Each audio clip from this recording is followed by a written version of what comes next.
Comment présenter toutes les différentes dénominations chrétiennes sans verser dans les clichés inévitables? Eh bien, pour faire ça proprement, commençons déjà par voir ce qui les unit entre elles. Un chrétien, c'est quoi exactement? Un chrétien, c'est quelqu'un qui croit que Dieu est à la fois Père, Fils et Esprit Saint, un seul Dieu en trois personnes qu'on appelle la Trinité. Dieu le Fils s'est incarné dans Jésus, vrai homme et vrai Dieu, mort, ressuscité, et qui reviendra à la fin du monde.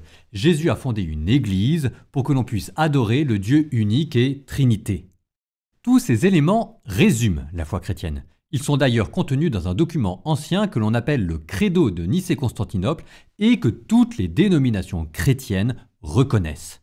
Mais malgré tous ces points communs, cela n'empêche pas les différentes dénominations chrétiennes d'avoir beaucoup de différences entre elles, comme nous allons le voir maintenant. Prenez par exemple le baptême. Le baptême, tous les chrétiens sont d'accord pour dire que c'est très important.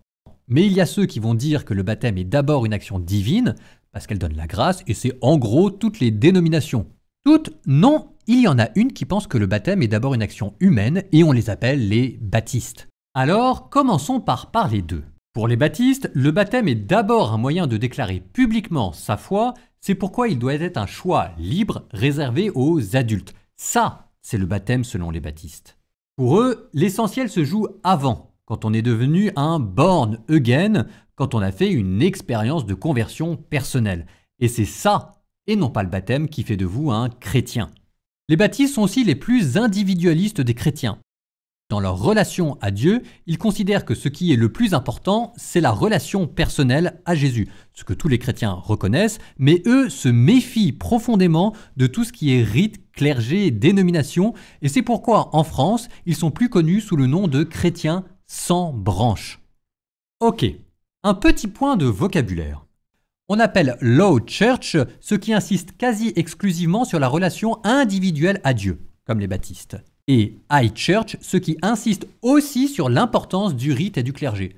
Un bon exemple serait les anglicans, que l'on appelle aussi épiscopaliens car ils sont dirigés par des évêques. Alors, un anglican, c'est quoi? Les anglicans sont les chrétiens les plus éclectiques. Ils essayent de prendre en considération ce qu'ils pensent être le meilleur de chacune des traditions. Ainsi, il peut y avoir une énorme différence entre une High Church proche des catholiques et une Low Church proche des baptistes. Mais ce qui les rassemble, c'est la recherche d'une voie commune. Ils essayent de maintenir une juste balance entre la raison, la tradition et la Bible, le tout formant un triangle bien équilibré. Les anglicans ont une riche tradition avec des chorales extrêmement célèbres et ont vu de grandes figures du christianisme émerger comme John Wesley. John Wesley pensait que l'anglicanisme avait besoin d'être revivifié. Sa spiritualité va tellement marquer les chrétiens que de lui va naître une nouvelle dénomination chrétienne, le méthodisme. Au triangle anglican, les méthodistes ajoutent un quatrième sommet, l'expérience personnelle, qu'ils associent à une personne en particulier de la Trinité, l'Esprit Saint, d'où l'importance de ce qu'ils appellent le baptême dans l'Esprit. Et comme l'Esprit a pour symbole une flamme, beaucoup de branches méthodistes vont avoir pour emblème une flamme. Parmi celles-ci, il y a entre autres l'Armée du Salut, qui insiste sur les œuvres caritatives, l'Église de Dieu en Christ, une dénomination d'origine afro-américaine, le pentecôtisme qui insiste sur le baptême dans l'esprit, et dans le pentecôtisme, les assemblées de Dieu qui sont bien implantées en France. Le méthodisme, comme son nom l'indique, se caractérise par une méthode, c'est-à-dire un chemin qui permet d'arriver jusqu'à la droiture sur terre, c'est-à-dire un état où on peut ne plus pécher. Cette méthode se caractérise par l'importance du choix de vie personnel, de la sanctification, des œuvres de miséricorde et de la justice. Ok, tous les mouvements dont nous avons parlé jusqu'à présent sont plutôt issus de la tradition anglaise puis américaine. Tournons-nous maintenant vers la tradition d'Europe continentale et parmi elles, commençons avec le luthéranisme qui vient historiquement d'Allemagne. Le luthéranisme, comme son nom l'indique, vient de Luther, un théologien allemand du XVIe siècle. Et Luther, il y avait des choses qu'il aimait et des choses qu'il n'aimait pas. Par exemple, pour lui, la Bible suffit à connaître tout ce qu'il faut pour être sauvé. Mais il opposait la loi d'un côté avec l'évangile de l'autre. Si vous regardez la loi, cela pose un problème, car personne n'est assez juste par ses œuvres pour mériter d'aller au ciel. Mais si vous regardez la croix et Jésus qui est mort pour vous, alors la foi seule suffit à être sauvé. Mais il y avait encore d'autres choses que Luther aimait et n'aimait pas. Par exemple, dans la relation personnelle et la prière, il disait de se méfier de sa propre personne parce que le ressenti ne pouvait donner aucune certitude. Pour lui, il faut se tourner d'abord vers Jésus et c'est lui qui, par la foi, donne la certitude que l'on est sauvé. Mais c'est pas tout, il y a aussi le culte luthérien. Luther se méfiait des cultes qui insistaient trop sur l'émotion et il préférait que l'on insiste sur la scène où Jésus était réellement présent quand il a dit « Ceci est mon corps, ceci est mon sang » et ça, c'est le culte luthérien. Après Luther, certaines personnes ont essayé de revaloriser le rôle des émotions et cela a donné naissance aux piétistes et aux églises évangéliques libres. Une autre tradition d'Europe continentale sont les églises réformées, que l'on appelle encore les calvinistes en raison de l'importance de Jean Calvin, mais en Angleterre les puritains, les presbytérins aux États-Unis et les huguenots en France. Attention, chacun de ces mots a une nuance particulière, l'histoire des réformés est compliquée, même s'ils ont une même théologie. Vous vous souvenez de la Trinité ? Eh bien, les réformés, eux, vont mettre l'accent sur la personne du Père. Ils vont parler de la souveraineté, c'est-à-dire de la maîtrise de Dieu sur le monde qu'il a créé, et de l'alliance, c'est-à-dire des promesses qu'il a tenues pour sauver le monde par son Fils. Comme les luthériens, ils vont dire que le salut est par la foi seule, mais ce sont les intellos du christianisme, et ils aiment inventer des mots compliqués comme infralapsarien, et ça donne une théologie réformée particulière. Par exemple, la doctrine de la double prédestination que l'on doit à Jean Calvin. Pour Calvin, la double prédestination vient de la souveraineté. Si Dieu maîtrise tout, il sait à l'avance qui va être sauvé et à l'avance qui va être perdu. Mais il y a aussi les promesses d'alliance et si vous êtes fidèle à votre baptême, vous pouvez avoir pour Calvin la certitude d'être sauvé. Les réformés sont des intellos plutôt sobres. Ils n'aiment pas les cultes débordants où tout le monde chante à tue-tête. Non, dans leur culte, tout le monde est assis sagement en chantant par exemple des psaumes et Jésus est présent à travers le pain et le vin, mais uniquement de manière symbolique. Ok, luthériens, réformés, anglicans, baptistes, tout ça sont des dénominations. Mais à l'intérieur, il y a encore ce qu'on appelle des sensibilités, avec notamment la sensibilité libérale, progressiste en matière de morale sur l'avortement ou l'homosexualité et la sensibilité conservatrice. Et parmi elles, il convient de noter la pensée évangélique. Les évangéliques sont une sensibilité qui traverse les différentes dénominations chrétiennes. Il y a des évangéliques chez les anglicans, chez les baptistes, chez les pentecôtistes, chez les réformés, et il est difficile de savoir exactement d'où vient cette mouvance. Mais vous entendrez probablement parler d'un nom qui revient sans cesse, Billy Graham.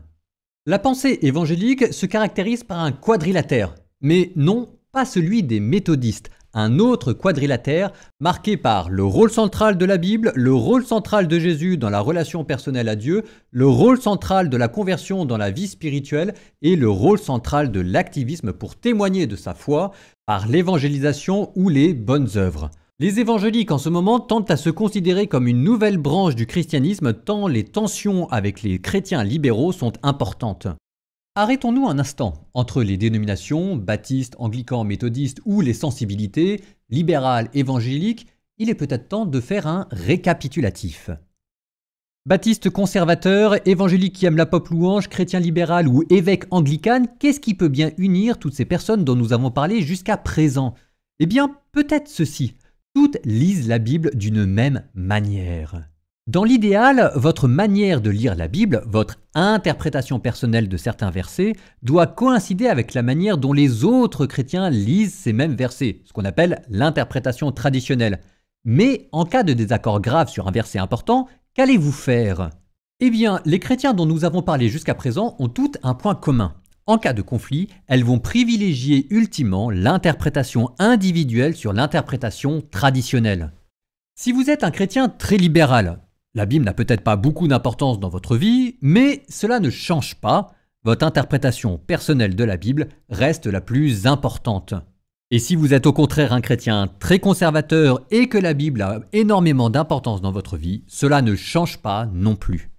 Cette manière de lire la Bible est caractéristique de ce qu'on appelle les églises protestantes. Car il y a une autre manière de lire la Bible et c'est cette fois-ci de privilégier l'interprétation traditionnelle et c'est le propre des chrétiens qui appartiennent aux églises traditionnelles. Parmi elles, la plus importante en nombre est sans conteste l'Église catholique et c'est vers elle que nous nous tournons maintenant. L'Église catholique est la plus vieille des dénominations chrétiennes, et cela doit expliquer pourquoi il y a autant de vocabulaire compliqué chez elle. Prenez par exemple le carré méthodiste. Eh bien, on le retrouve chez les catholiques. Mais cette fois-ci, le dialogue foi-raison s'appelle la théologie naturelle, l'expérience personnelle la spiritualité ou parfois même mystique, la lecture de la Bible exégèse et la tradition magistère ou encore patristique. C'est à chacun de trouver son propre équilibre à l'intérieur de ce carré. Et il y a des catholiques de sensibilité traditionnelle, de sensibilité charismatique, les modernistes, les religieux. Ajoutez à cela que l'Église catholique possède différents rites sur différents continents et à la fin, cela devient un joyeux bazar. Mais à côté de cette incroyable diversité, les catholiques ont aussi une passion pour l'unité. Il y a tout d'abord 7 rites qui unissent tous les catholiques entre eux. Le baptême, la confirmation, la messe, le mariage, l'ordination, l'onction des malades et la confession. Ils les appellent les 7 sacrements. Autre facteur d'unité, les évêques. Ils sont pour les catholiques les successeurs des apôtres et les responsables des églises locales. Parmi eux, il y a le pape qui assure à un niveau mondial l'unité de tous les catholiques entre eux. Les catholiques aiment tellement l'unité qu'ils pensent être par la prière en communion avec les chrétiens des générations passées, ceux qui sont morts et qui sont dans l'attente du ciel au purgatoire, mais aussi les saints qui sont au ciel, au premier lieu desquels ils honorent la Vierge Marie. La deuxième grande église traditionnelle sont les orthodoxes. Ils sont très proches des catholiques. Comme les évêques chez les catholiques, il y a des patriarches chez les orthodoxes, qui servent à garantir la continuité avec la première Église, celle-là même qui écrivit le Nouveau Testament. Et chez les catholiques, comme chez les orthodoxes, il y a les mêmes sacrements à quelques détails près. Mais alors, s'ils sont très proches, qu'est-ce qui les différencie? Eh bien, tout d'abord, l'histoire. Quand l'Empire romain fut coupé en deux, l'Empire romain d'Occident donna naissance à l'Église latine, à l'ouest, et l'Empire romain d'Orient aux églises grecques, à l'est. De là, une évolution culturelle et une sensibilité religieuse différentes. Là où les catholiques vont finir par insister sur ce que Dieu est, les orthodoxes, eux, vont finir par insister sur ce que Dieu n'est pas, et soulignent son mystère en disant qu'on ne peut percevoir de Dieu que ses énergies. Et puis, les différences vont s'accentuer jusqu'à la rupture. Dans la Trinité, là où les catholiques vont dire que l'Esprit Saint procède passivement du Fils, les orthodoxes vont dire qu'il ne procède pas du Fils. De la même manière, pour la Vierge Marie, là où les catholiques disent qu'elle a été conçue sans péché, les orthodoxes disent qu'elle a été purifiée. Et pour le pape, là où les catholiques parlent d'une primauté de juridiction, les orthodoxes parlent, eux, d'une primauté d'honneur. Et cela n'a rien à voir. Ou pour le dire de manière simple, les catholiques et les orthodoxes sont les meilleurs ennemis du monde. À côté de ces deux grandes églises traditionnelles, il y a aussi toutes les autres églises orientales. Ce sont les églises syriaques, nestoriennes, coptes. On entend moins parler d'elles car elles ont passé la majorité de leur existence comme des îlots de christianisme perdus au sein d'un vaste océan musulman.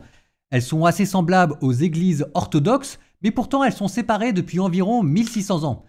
Elles refusèrent en effet de reconnaître un concile qui datait du 5e siècle et qui disait que Jésus avait deux natures, une divine, une humaine.